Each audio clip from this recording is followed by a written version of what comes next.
Bersama kita akan awali dengan doa. Bapak kami menghadap kehadiran-Mu dalam mengucapkan syukur. Kau bangunkan kami dalam keadaan yang baik. Demikian pula dalam setiap rencana yang akan kami lakukan hari ini. Kami siap sedia untuk mengikuti seminar kebenaran rohani. Segala bentuk hal yang bermanfaat bagi kami akan kami terima. Sehingga kami menyerahkan pertemuan yang seutuhnya ke dalam tangan pengasihan.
Yang pertama Vikaris Tony Sutrisno, pendidikan beliau dari analis kimia di Bogor, kemudian lanjut MBA di Inggris, kemudian lanjut MTH di STTRII dan sedang menyelesaikan program doktoral teologinya. Jadi Bapak Ibu Saudara sekalian, pendidikan beliau di kimia analis, jadi beliau suka menganalis, apapun itu dianalisa Bapak Ibu Saudara sekalian. Jadi nanti Vikaris Tony Sutrisno yang akan menyampaikan firman Tuhan yang bagian pertama, kemudian nanti lanjut dari Dr. Hans dan berikutnya Vikaris Mercy Grace Matakupan. Yang dulu Vikaris Tony Sutrisno bisa minta tolong berdiri Pak Tony beserta dengan istri tercinta. Nah, ini istri tercinta. Terima kasih untuk kehadirannya. Silakan duduk. Masih ada satu yang ketinggalan, namanya Mas Bima, anak tercinta, disimpan di Jakarta buat kejutan mungkin. Terus berikutnya ada Dr. Hans, ini anak muda kita. Silakan berdiri Dr. Hans. Nah, ini Dr. Hans. Nah, terima kasih Dr. Hans untuk kehadirannya. Dan berikutnya yang kita save the best for last, Ibu Mercy Grace Matakupan. Silakan berdiri Ibu Vikaris. Ya, terima kasih untuk kehadirannya. Baik Bapak Ibu Saudara sekalian dikasihi dalam Tuhan Yesus Kristus, kalau ada pertanyaan-pertanyaan yang mungkin pop up keluar dari hati dan pikiran hikmat Bapak Ibu Saudara sekalian, bisa langsung di WA ke handphone nomor WA-nya Pak Pendeta Abed.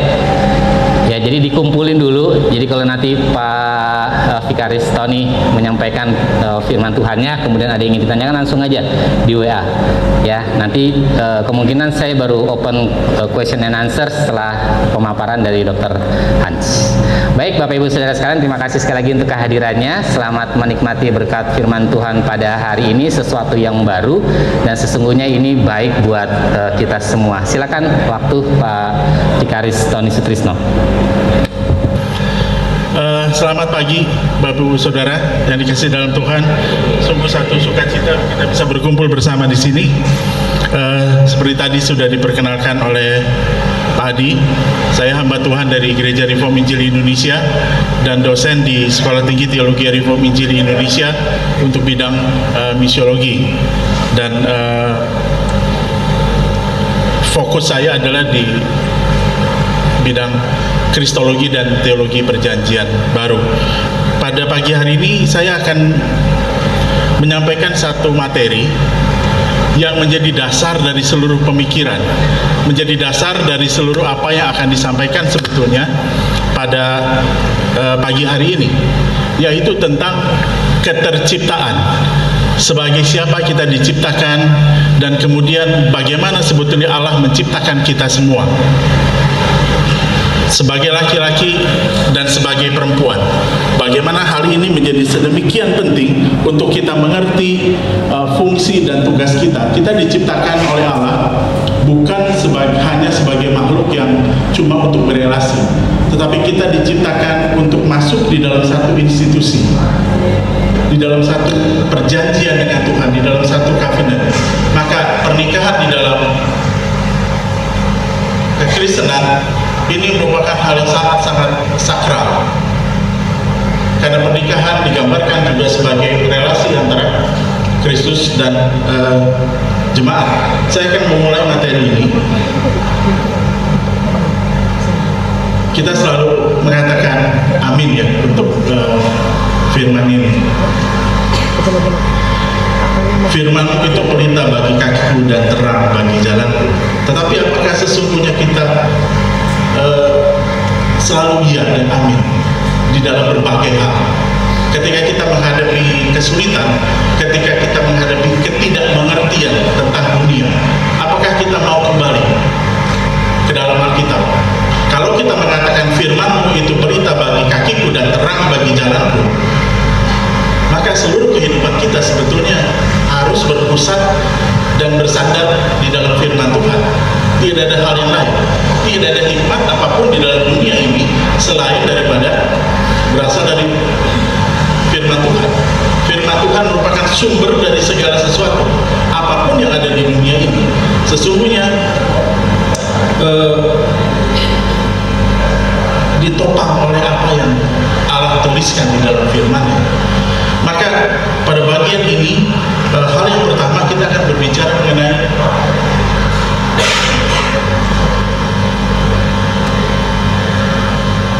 terlalu jauh.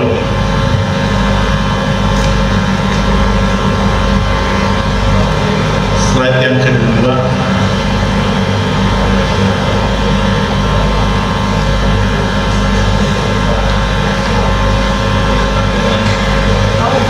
Ya. Betul ya. Ya.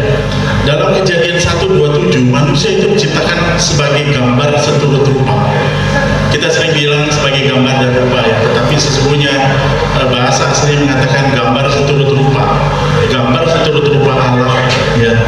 Nah, gambar atau patung ini itu mewakili apa yang kita persepsi sebagai fisik, dan kemudian rupa itu sesuatu keserupaan dengan Allah, tetapi bukan tentang identitas, tetapi di dalam relasinya dengan Allah, bahwa manusia diciptakan itu untuk menyerupai dengan Allah di dalam seluruh apa yang Tuhan berikan, akal budi, perkataan, perbuatan.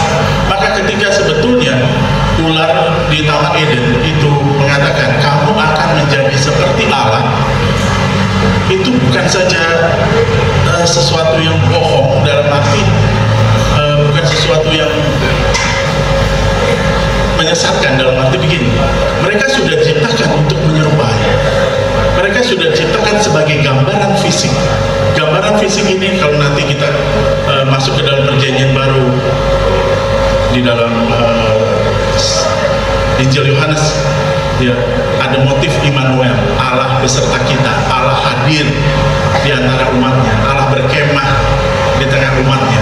Maka gambaran ini adalah bahwa melalui manusia sebetulnya Allah mau hadir di dalam dunia. Karena gambar dan patung ini, kalau kita belajar sejarah Romawi, Pax Romana itu selalu menempatkan patung atau semacam prasasti untuk menyatakan bahwa kerajaan Romawi hadir di sini. Maka manusia merupakan gambar Allah secara fisik untuk hadir di dalam dunia.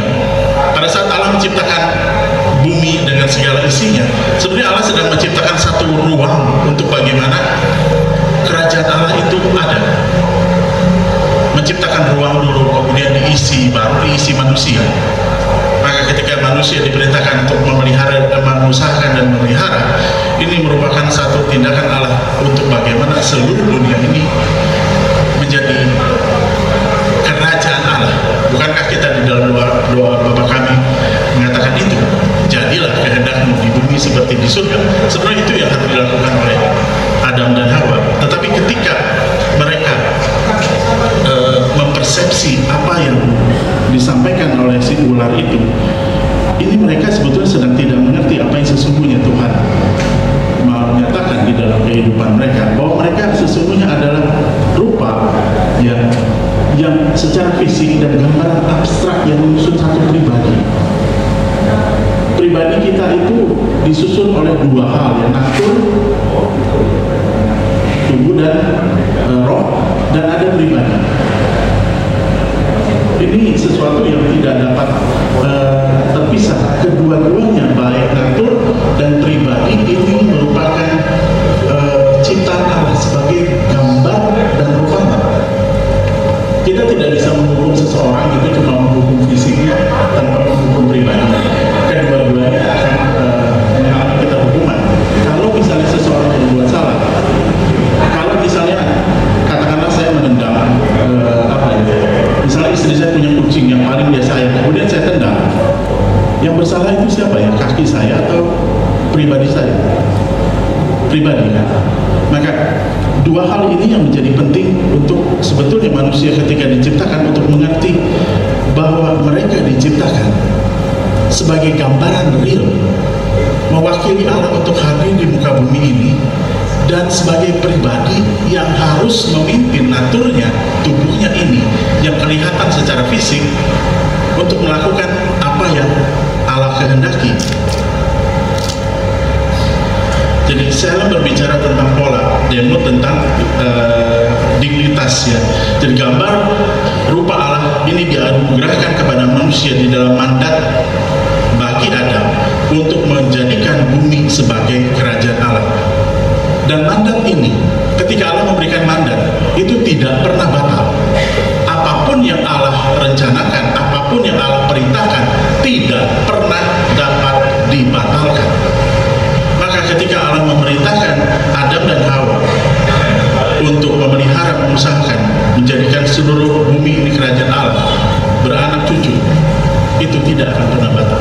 Walaupun mereka diusir dari Eden. Kenapa? Karena di Eden tidak pernah ada pengampunan. Pengampunan itu harus ada di luar Eden. Di Taman Eden tidak pernah ada pengampunan. Tidak mungkin mereka mengalami pengampunan. Pengampunan hanya datang nanti dari Golgota di atas, di bukit Golgota di Yerusalem.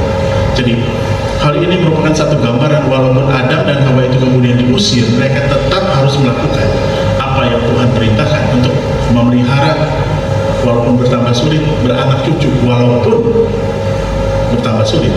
Jadi tidak ada hal yang Tuhan perintahkan itu yang batal karena kejatuhan dari dosa ke dalam dosa, tetapi semuanya akan menjadi semakin sulit.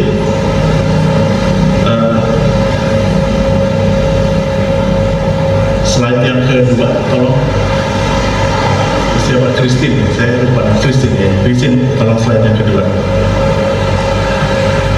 Nah, Kejadian 1:31 ya. Oh, ini kelewatan 4 dan 5 ya.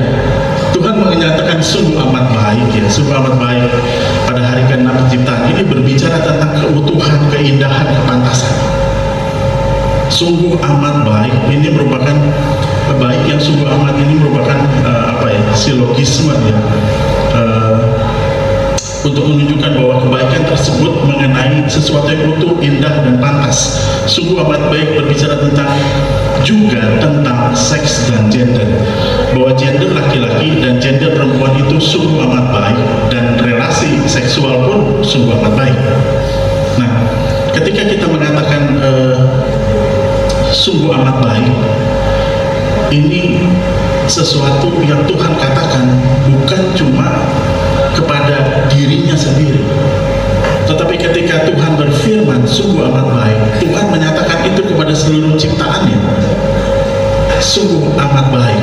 Maka ini kan dikatakan setelah Allah menciptakan laki-laki dan perempuan. Nah, kalau kita berbicara sungguh amat baik tentang keutuhan, keindahan, kepantasan, maka kalau kita ingat bagaimana Adam dan Hawa jatuh ke dalam dosa, hal apa yang pertama kali dirasakan oleh mereka? Bahwa mereka telanjang kan? Tapi tidak ada satu kalimat pun di dalam Kejadian pasal yang ketiga itu mengatakan bahwa Adam dan Hawa merasa sangat berdosa. Tidak. Mereka cuma merasa diri mereka telanjang. Kemudian mereka takut akan kehadiran Tuhan. Gambaran puisi Ibrani itu Allah berjalan-jalan di taman pada hari yang ada angin sepoi-sepoi gitu ya. Itu satu gambaran kehadirannya sungguh luar biasa, memberikan comfort, memberikan penghiburan. Tetapi mereka takut. Apa yang pertama kali hilang itu adalah yang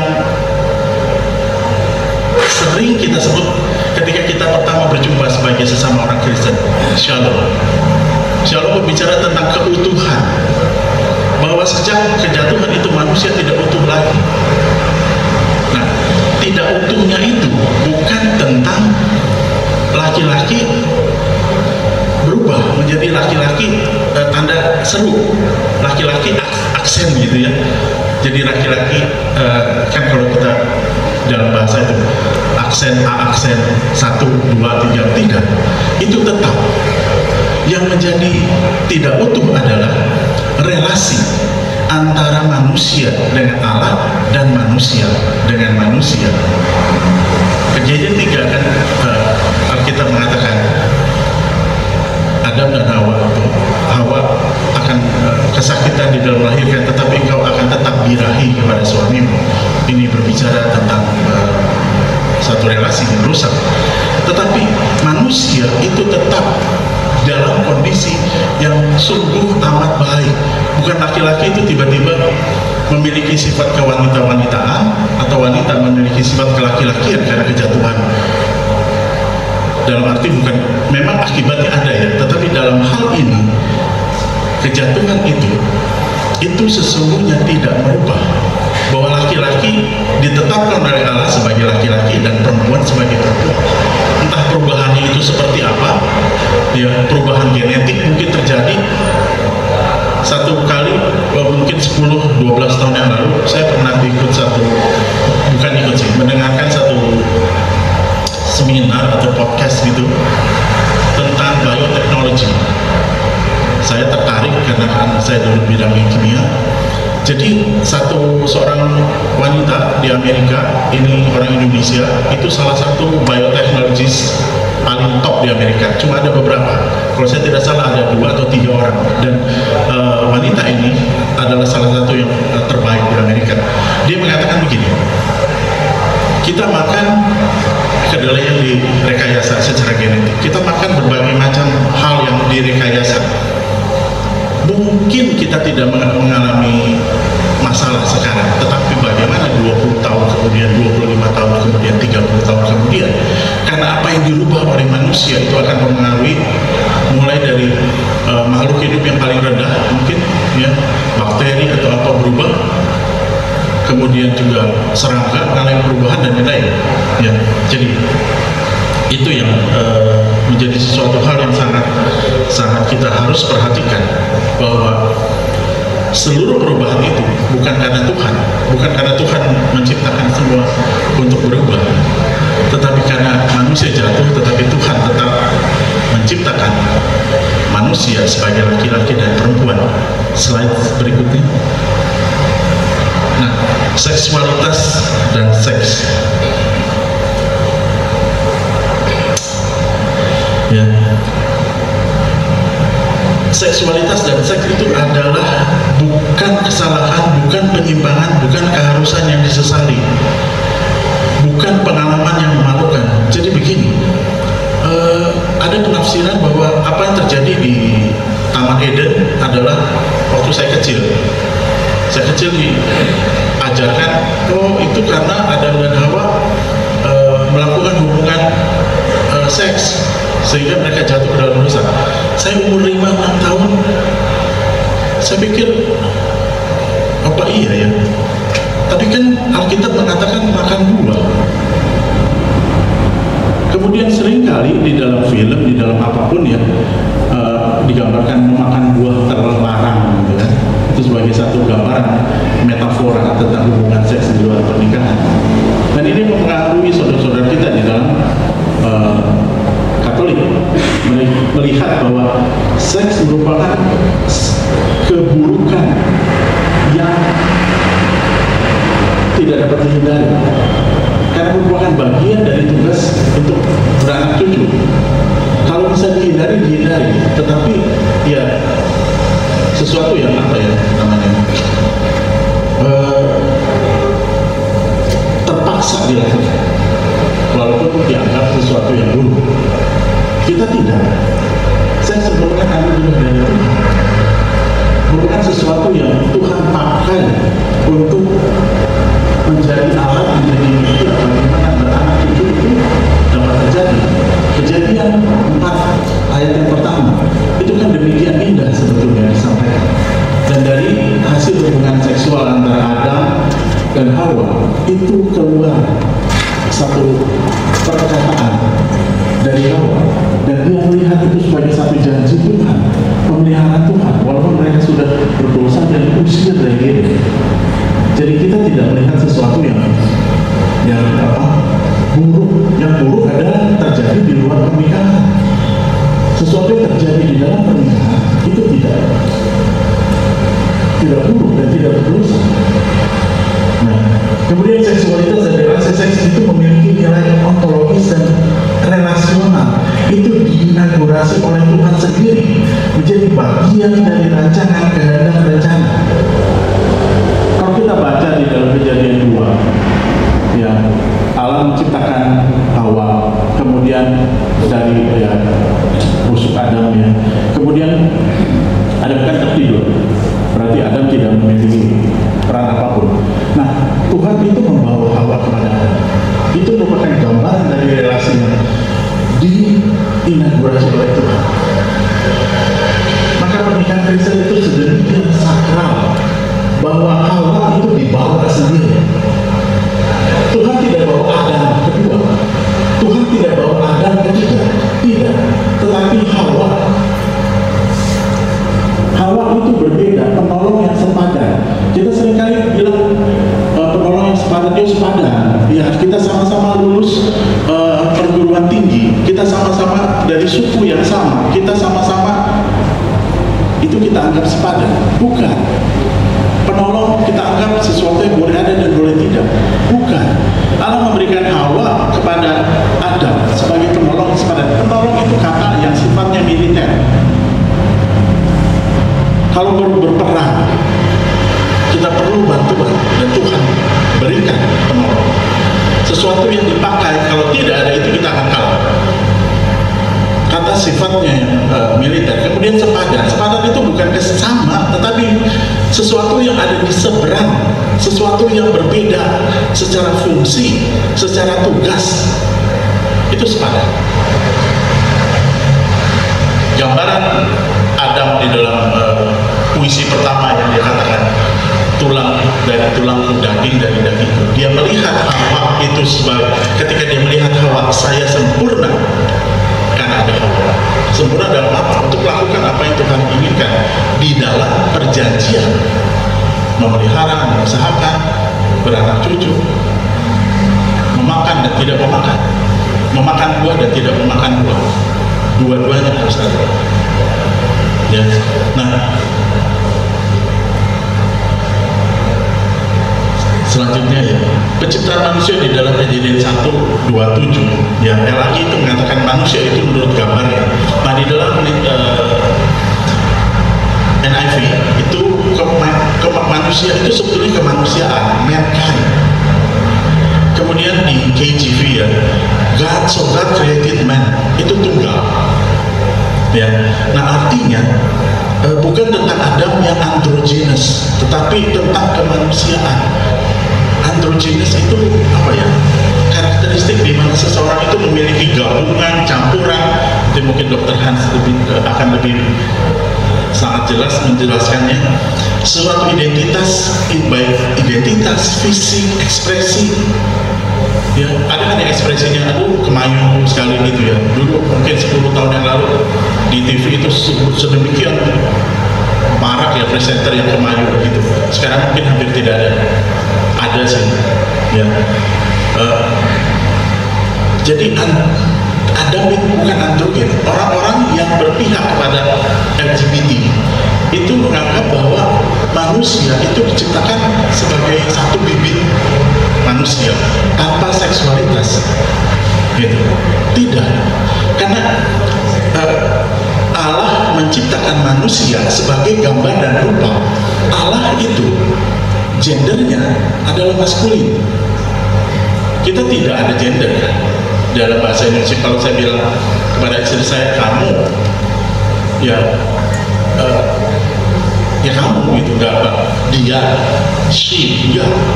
Kalau dia ke saya, he, enggak. Kita nggak punya kekayaan seperti itu. Tetapi di dalam bahasa Ibrani ada. Bahasa Ibrani tidak punya selain dua itu. Yunani ada, netral ya. Tapi ini di dalam bahasa Ibrani tidak ada. Allah itu gendernya maskulin. Manusia, kemanusiaan itu maskulin.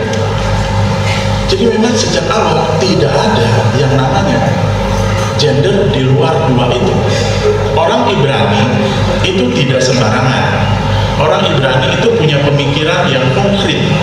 Kalau saya mengatakan misalnya ini, apa ini handphone, ini gampang lah. Misalnya saja ini pensil, ya pensil. Saya tanya sama istri saya, ini apa? Itu kan pensil. Orang Ibrani itu tidak bilang seperti itu.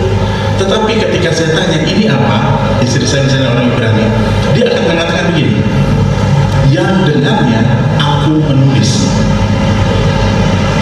Itu orang Ibrani. Maka seorang laki-laki itu yang apa ya,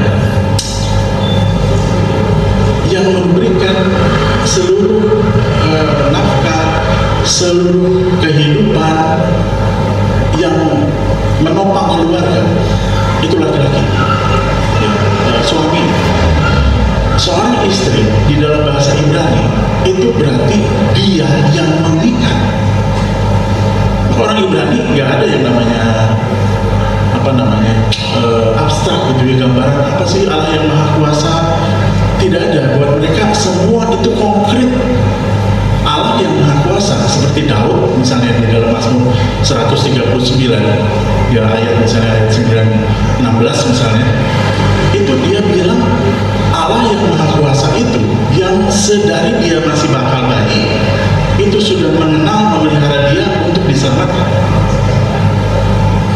Maka orang-orang Ibrani itu ketika bilang orang yang marah gitu ya, dia gambarkan marah hidung yang menyala-nyala membara.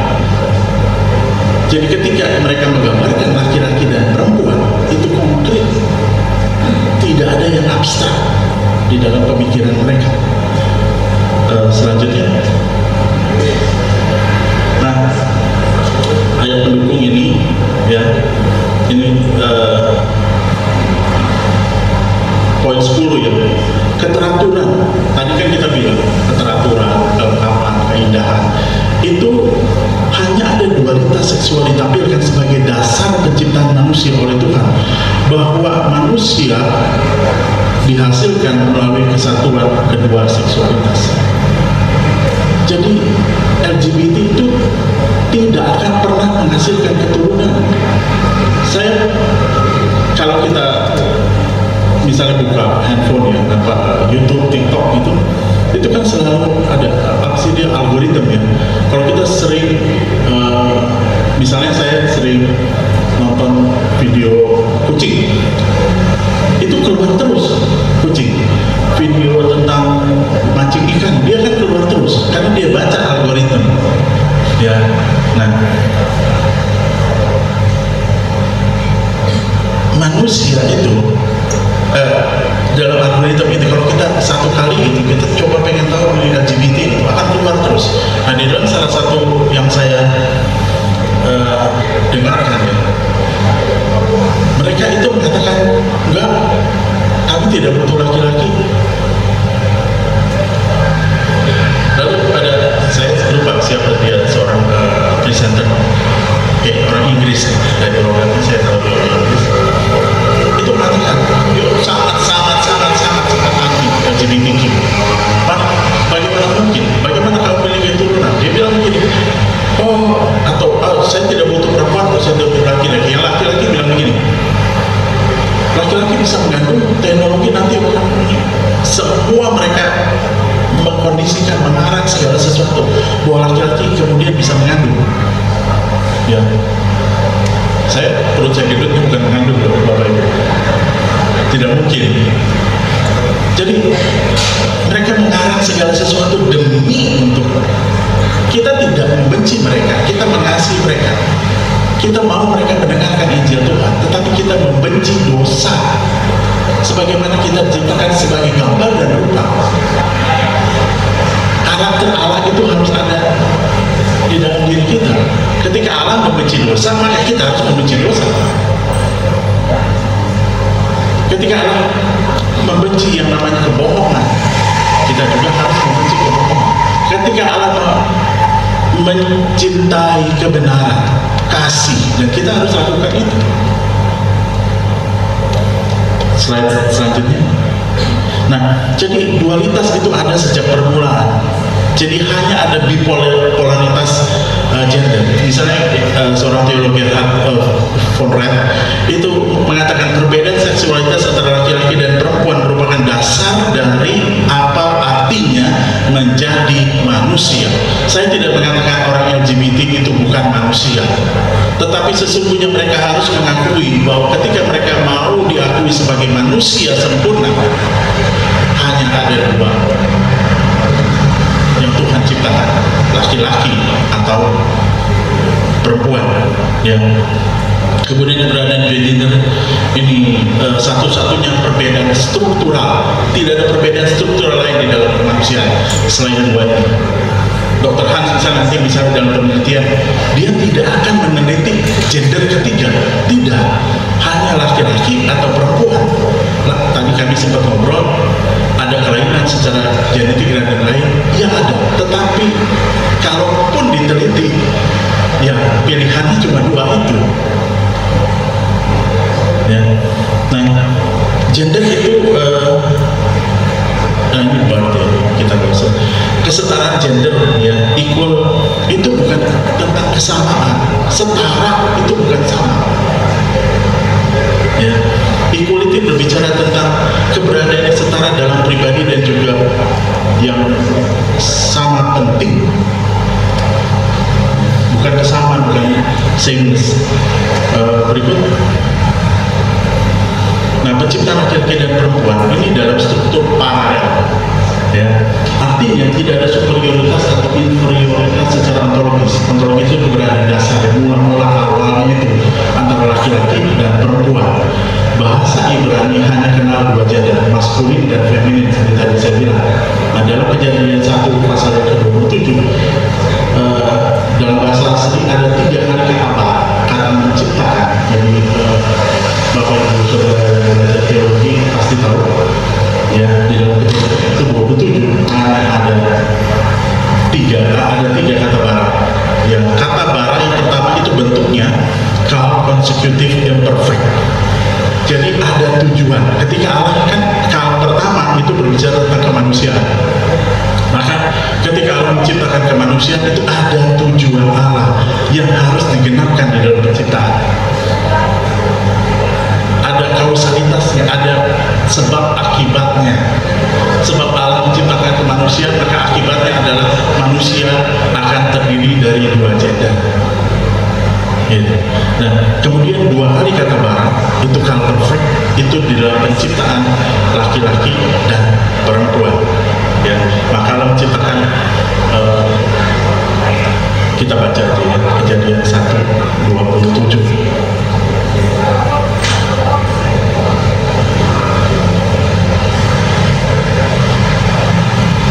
Kejadian 1:27, maka Allah menciptakan manusia itu menurut gambarnya, menurut gambar Allah. Ya, yang pertama ya, maka Allah menciptakan manusia itu menurut gambarnya. Nah, itu yang pertama tuh, bara yang pertama, bentuknya kaum konsekutif imperfect, ada tujuan. Jadi kalau saya pakai bahasa Indonesia yang ini ya, saya ubah sedikit, maka Allah menciptakan kemanusiaan itu menurut gambarnya. Allah menciptakan kemanusiaan, Allah bukan menciptakan yang tadi saya bilang androgen, itu bukan. Ya. Kemudian itu kan ada tujuan. Nah, ketika Allah mengatakan menurut gambar Allah diciptakannya dia laki-laki dan perempuan diciptakannya mereka, itu kaum perfect, artinya sempurna. Jadi Allah menciptakan laki-laki, ya sempurna, wanita, ya sempurna. Kalau misalnya terjadi penyimpangan dan lain-lain, ada angel meter, itu memang kita harus bilang bahwa itu akibat dari kejatuhan manusia ke dalam dosa. Tetapi sesungguhnya ketika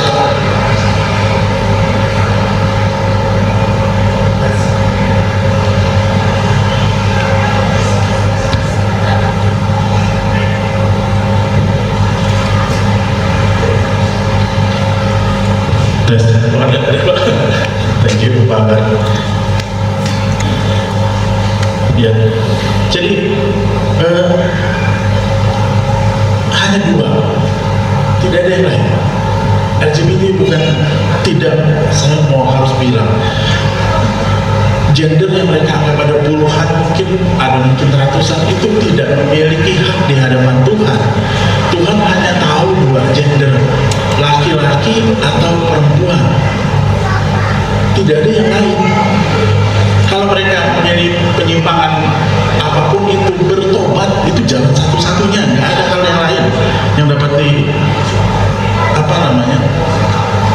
diterima oleh Tuhan. Ya. Kemudian seterusnya gender slide berikutnya, laki-laki dan perempuan masing-masing diciptakan sempurna. Ya, Allah tidak menciptakan variasi lain. Ya, tidak. Jadi Kejadian 1:27 ini tidak bilang menurut gambar Allah diciptakannya dia laki-laki dan laki-laki tanda aksen diciptakannya mereka. Tidak. Allah tidak menciptakan Adam kedua, tidak. Tetapi Hawa. Nah, paralelisme ini itu merupakan teknik yang umum di dalam puisi dan prosa Ibrani, ya, untuk menekankan satu frasa atau kalimat yang serupa tetapi kontras. Jadi Adam dan Hawa diciptakan secara serupa sebagai gambar Allah yang sempurna tetapi kontras, berbeda secara total, laki-laki dan perempuan, penolong yang sepadan. Ya, kalau misalnya kita bilang teman penolong sepadan itu, kalau kita menganggap kita begini, kalau kita anggap teman itu siapa ya? Kalau misalnya saya hobi main tenis gitu, wah teman saya pasti Pak Adi, sama-sama hobi main tenis. Kemudian siapa lagi? Misalnya Pak Ambar hobi main tenis, wah Pak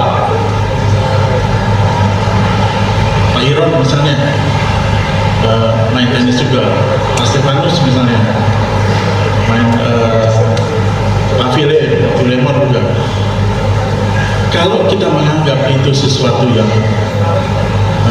tentang setara, ya, tentang sama gitu, saya pikir kita tidak cari itu di dalam pasangan, kan? Saya tidak cari istri saya suka main mancing ikan, enggak. Saya tidak cari istri saya suka main layangan waktu kecil, enggak. Saya cari istri saya suka main boneka pada waktu kecil, yang berbeda dari saya. Maka Tuhan menciptakan saya gambar dan rupa Allah yang sempurna, istri saya gambar dan rupa Allah yang sempurna, sama, tetapi kami kontras, lain. Ya.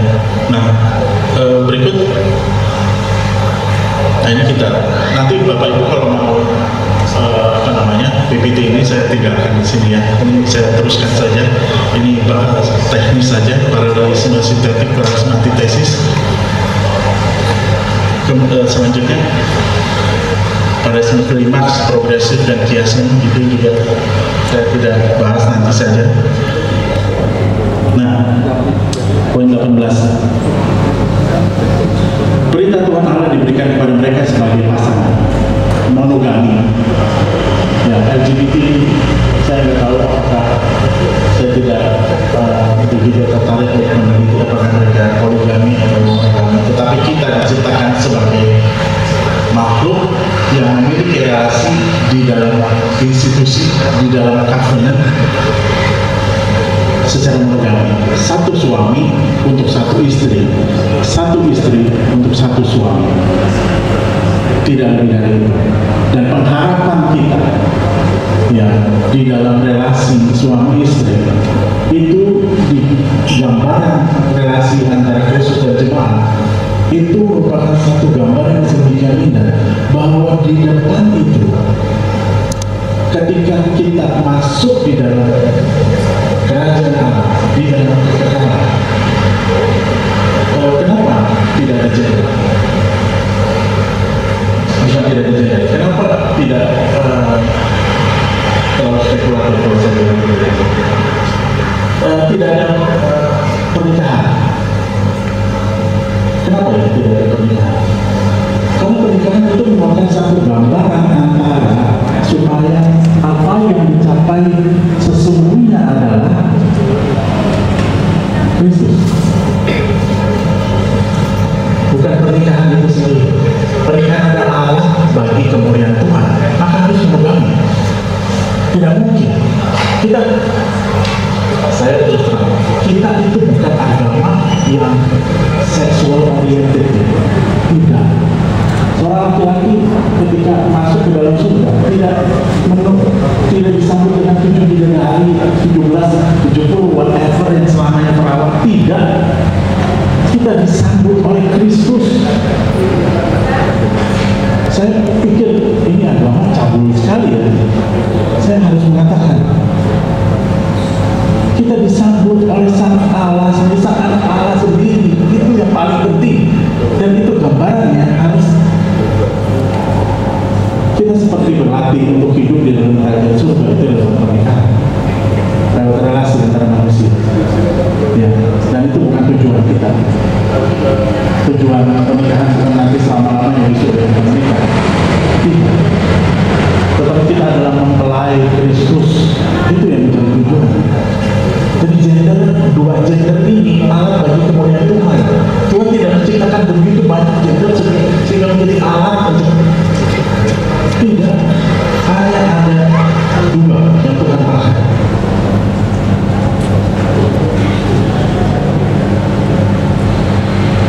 Slide selanjutnya. Jadi relasi antara manusia itu merupakan mutual communion ya, keeratan timbal balik ya, keberadaan yang bipolar di dalam penciptaan.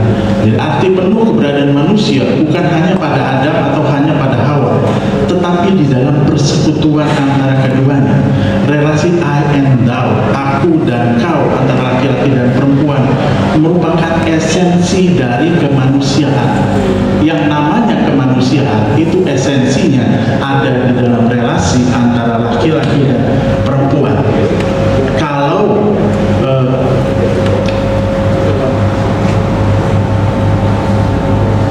Adam ini bukan kalau lagi.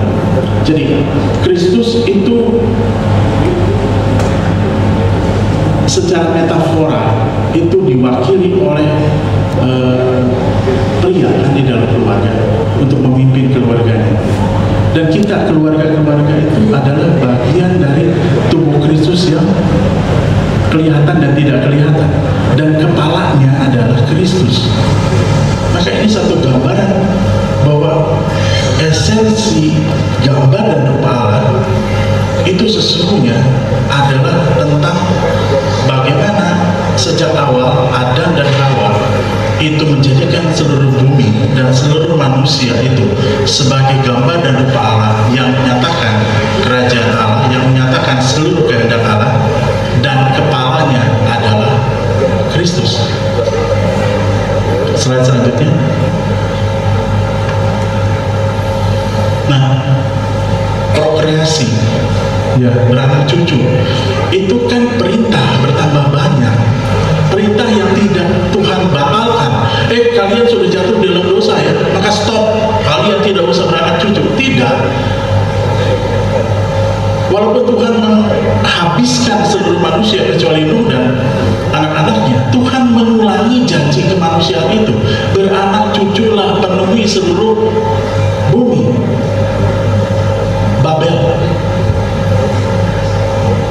Kenapa? Mereka berkumpul, semua manusia satu logat dan satu bahasa. Mereka nggak mau pergi, kita bikin kota, benteng, menara, dan lain-lain. Itu gambar penyembahan berhala, gambar penolakan terhadap keterciptaan mereka, bahwa mereka harus keluar mengisi seluruh bumi. Gambarannya nanti ada di hari Pentakosta, bahwa orang-orang yang dari berbagai macam logat dan bahasa mendengar satu bahasa, yaitu bahasa Injil. Maka ketika manusia disebar, Tuhan mau nanti manusia itu dikumpulkan di dalam sebenarnya satu logat, satu bahasa, semuanya. Kalau manusia tidak jatuh ke dalam dosa, beranak cuculah, bertambah banyak, itu merupakan berkat secara khusus yang diberikan kepada kemanusiaan lewat dua gender ini. Hanya dua gender. Laki-laki tidak pernah bisa menghamili laki-laki, perempuan tidak bisa pernah menghamili perempuan. Ya, sampai kapanpun itu tidak akan pernah mungkin terjadi. Ya, untuk menghasilkan keturunan itu tentu sebagai bapak, sebagai ibu, itu gambaran seksualitas. Bapak dan ibu itu satu gambaran kesetaraan, tetapi juga kontras. Ya, sesuatu yang memang secara kenyataan harus demikian. Selanjutnya, ini sebagai penutup 1 Korintus 11 ayat yang ketiga. Tetapi aku ingin kamu tahu bahwa kepala setiap laki-laki adalah Kristus, dan kepala wanita adalah laki-laki, dan kepala Kristus adalah Allah. Maka ini merupakan satu gambaran yang sedemikian indah, ya, betapa gambaran relasi antara di dalam kemanusiaan antara laki-laki dan perempuan itu menggambarkan relasi antara sang Allah dan sang anak. Efesus 5, 31-32. Sebab itu seorang akan meninggalkan ayahnya dan ibunya dan bersatu dengan istrinya. Ini pengulangan dari Kejadian pasal yang kedua. Dan keduanya akan menjadi satu daging. Rahasia ini besar, tetapi aku berkata ini mengenai Kristus dan gereja. Menjadi satu daging itu seolah-olah seperti begini. Kalau saya pakai gambaran kristologis, ya, Yesus memiliki dua natur, kan? Ya, natur sebagai Allah dan natur sebagai manusia di dalam satu pribadi, ya, pribadi Allah. Maka suami dan istri sesungguhnya gambaran dua natur yang seolah-olah terlihat memiliki satu pribadi, satu pikiran yang sama, satu tujuan yang sama, satu tindakan yang sama, yaitu bagi kemuliaan Allah. Materi saya sampai di sini, kiranya ini memberikan kepada kita satu gambaran. Mungkin ada banyak hal yang terlewat, kurang jelas, nanti bisa ditanyakan. Mari kita masuk di dalam doa. Bapak, terima kasih atas waktu yang Tuhan berikan. Kiranya kasih karunia Tuhan menolong kami untuk mengerti seluruh materi pada hari ini dan menjadikan hal itu bagian dari bagaimana kami dibentuk oleh Tuhan untuk mengerti keterciptaan kami sebagai laki-laki atau sebagai perempuan, dan bagaimana kami harus mewujudkan relasi itu bagi kemuliaan Allah dan juga bagi surga. Terima kasih Tuhan, dalam nama Tuhan Yesus, gembala jiwa kami sudah berdoa. Amin. Ya, baik Bapak Ibu Saudara sekalian, apakah ada yang ingin mau tanya satu aja? Ada? Nah, sini maju ke depan, karena mahasiswa saya maju ke depan aja. Kalau bapak-bapak sih akan maju ke sana. Sebutkan siapa namanya, terus kemudian dari mana, kemudian lanjut satu rekan yang aja, silakan. Baik, terima kasih. Perkenalkan, nama saya Simon. Saya berasal dari NTT dan saya ingin bertanya dari beberapa poin yang saya sudah catat. Di situ tadi saya dengar penjelasan bahwa seks itu adalah bukan suatu kesalahan. Dan bagaimana kalau orang itu melakukan seks dengan penuh kenafsuannya sangat tinggi. Oke, silakan. Terima kasih Simon. Silakan. Sekarang begini, kita kan kenal kasih itu dalam apa sih, eros, ya, filia dan agape. Seringkali kita bilang, waduh, ini eros itu seperti binatang, ya, filia itu saudara, kemudian agape itu yang paling tinggi. Tidak, kita tidak bisa bilang seperti itu. Kalau kita bilang seperti itu adalah konsep dari kejahatan manusia. Karena Allah sendiri menggunakan eros, kata itu Allah gunakan sendiri. Filia juga, agape juga. Jadi segala sesuatu yang diciptakan oleh Allah itu tidak ada yang salah, sempurna, sungguh amat baik. Tetapi bagaimana manusia menggunakan?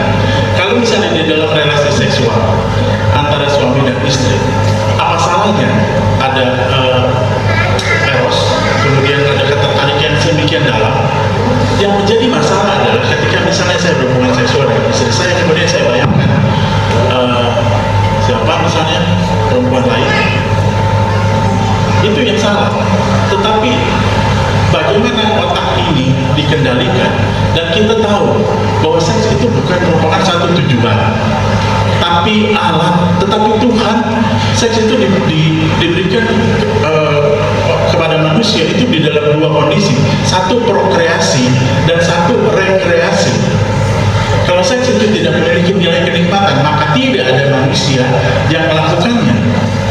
Maka Allah sedemikian baik, Allah memberikan tugas beranak cucu, prokreasi, juga ada rekreasi.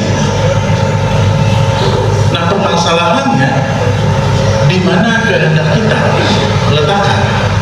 Apakah tunduk kepada pernikahan itu, pada relasi yang Tuhan ciptakan, satu daging seperti tadi saya bilang, sebagai satu pribadi, keinginan yang sama, tujuan yang sama, harapan yang sama, tindakan yang sama? Atau suami berpikir wanita lain dan istri berpikir akan pria lain? Kan tidak. Jadi keinginan seksual itu hal yang wajar ya, selama itu di dalam relasi yang benar. Yang tidak benar itu relasi gitu.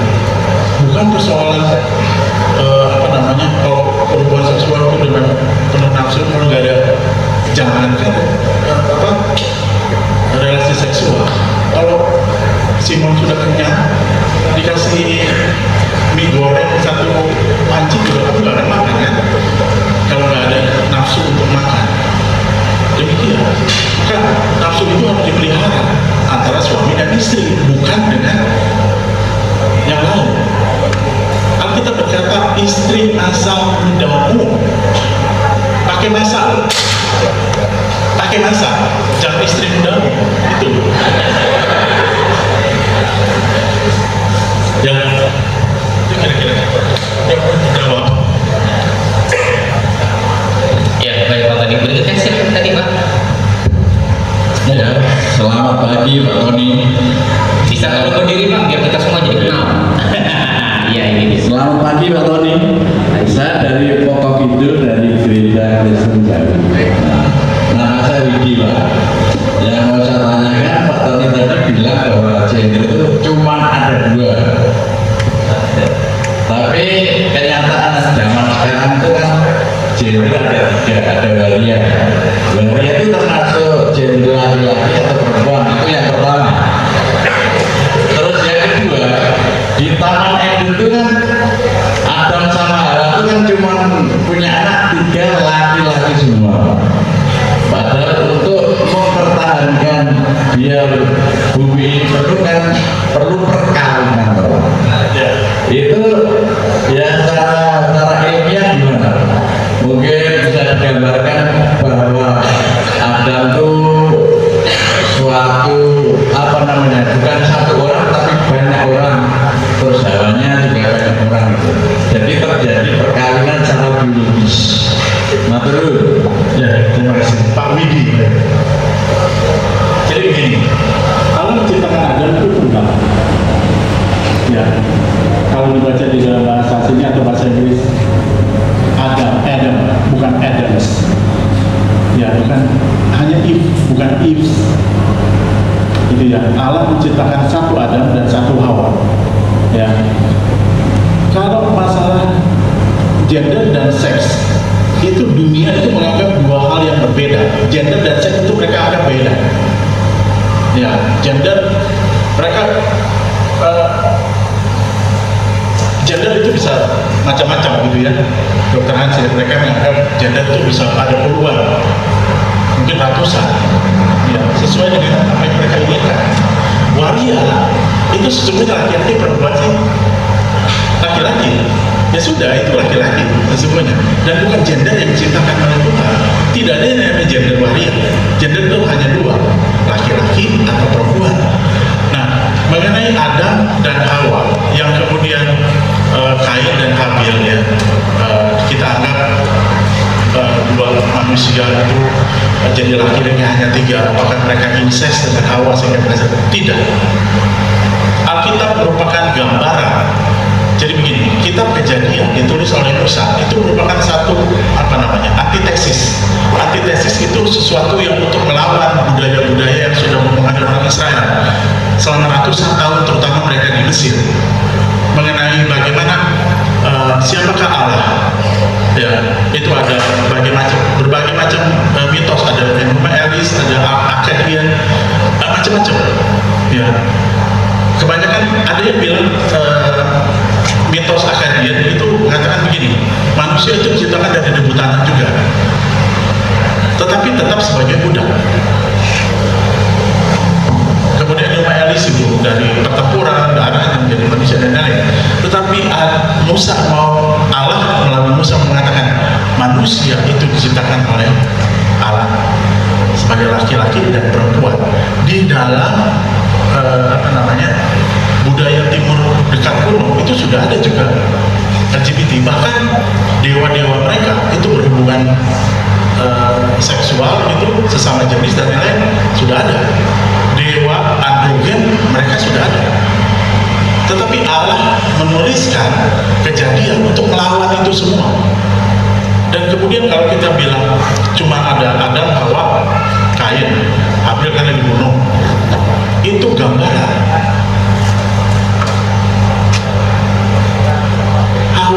Tidak di kitab Ibrani itu sangat-sangat jarang menuliskan kelahiran seorang perempuan, ya, laki-laki. Jadi Adam dan Hawa anaknya banyak, dan hanya pada periode itu Tuhan mengizinkan perkawinan saudara. Di luar itu tidak. Jadi bukan diciptakan Adam itu, ya, kelompok Adam, kelompok Hawa, tidak. Jadi Alkitab secara jelas mengatakan demikian. Saya rasa. Baik, terima kasih. Jadi Bapak Ibu Saudara sekalian, memang garis paternalistik ya untuk saat Ibrani, dan kita bangsa Indonesia juga kebanyakan garis paternalistik, jadi lebih banyak dicatat keturunan dari laki-laki. Saya ingin menegaskan dari firman Tuhan Imamat 18:22, janganlah engkau tidur dengan laki-laki secara orang bersetubuh dengan perempuan, karena itu suatu kekejian. Imamat sampaikan itu. Di Perjanjian Baru Paulus juga sampaikan itu. Jadi Bapak Ibu Saudara sekalian, berharap kita semua bisa belajar dan bisa mengambil kesimpulan yang tepat mengenai LGBT ini. Dan untuk lebih teknisnya lagi, Bapak Ibu Saudara sekalian, berikutnya adalah Dr. Hans Christian. Beliau lahir besar sepertinya di Jakarta ya, TK, SD, SMP, SMA di Penabur, kemudian Fakultas Kedokteran di Universitas Indonesia, sempat internship ke Kuburaya, Kalimantan 2018-2019, dan sekarang spesialis 1 psikiatri Fakultas Kedokteran Universitas Indonesia. Beberapa ada jurnal yang beliau tulis